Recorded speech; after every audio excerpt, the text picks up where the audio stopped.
कल मार्केट अचानक गिर गया था ना। अगर आप इंडिया विक्स देख लेते तो ये पता चल जाता।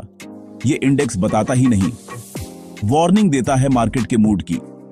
अब चलिए इंडिया विक्स और ऑप्शन प्रीमियम के रिश्ते को पूरा विस्तार से लेकिन आसान भाषा में समझते हैं।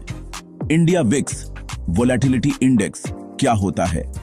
इंडिया विक्स का मतलब है वोलेटिलिटी इंडेक्स या हिंदी में अस्थिरता सूचकांक। यह बताता है कि आने वाले 30 दिनों में निफ्टी 50 में कितना उतार चढ़ाव हो सकता है।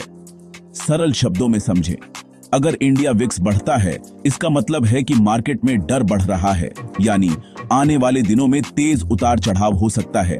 अगर इंडिया विक्स घटता है इसका मतलब है कि मार्केट शांत है, यानी ज्यादा उतार चढ़ाव की उम्मीद नहीं है। विक्स का स्कोर कैसे समझें?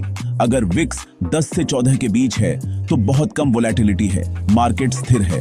15 से 20 के बीच है तो सामान्य वोलेटिलिटी है, सामान्य चाल।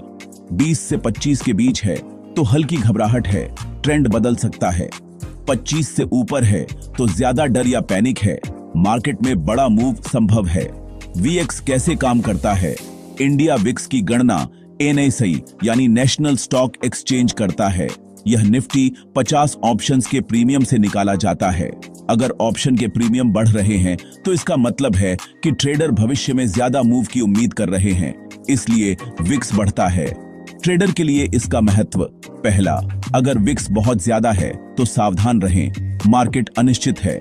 दूसरा, अगर विक्स बहुत कम है तो मार्केट स्थिर है, लेकिन बड़ा मूव आने की संभावना भी हो सकती है। तीसरा, ऑप्शन ट्रेडिंग में विक्स बहुत जरूरी है क्योंकि प्रीमियम सीधे विक्स से जुड़ा होता है। उदाहरण, मान लीजिए आज विक्स 12 है, मतलब मार्केट शांत है, बड़ी गिरावट या उछाल की उम्मीद नहीं। अगर अचानक विक्स 25 हो गया तो इसका मतलब है ट्रेडर डर रहे हैं कि मार्केट में बड़ा मूव आ सकता है।